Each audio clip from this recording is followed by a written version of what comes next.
Bir kunlik natijamiz. Hatijaxon so'dirgi bilan og'rib yurganlar,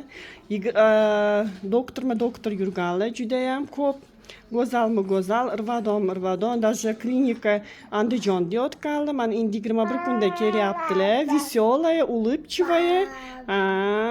O'ynab turibdilar. Biz konsepsiya здоровья mahsulotlarini ichdilar. 4 infeksiyaga berdik. Mana endi juda ham o'zlarini yaxshi his qilyaptilar. Sababi bitta ham temperatura bo'lmagan, suvdirgi bo'lmagan. Qaymog'im. Qaymog'im.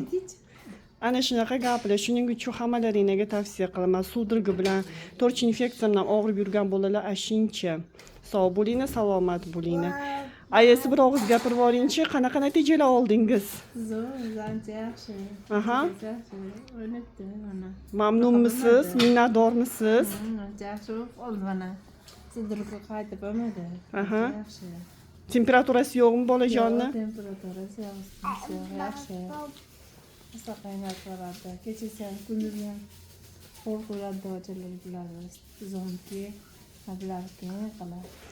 Endi xudo xolasa mana yana 21 kunda olib kelasiz bolajonni, yana ham ulg'ayib, chiroyli qoladi, xo'pmi?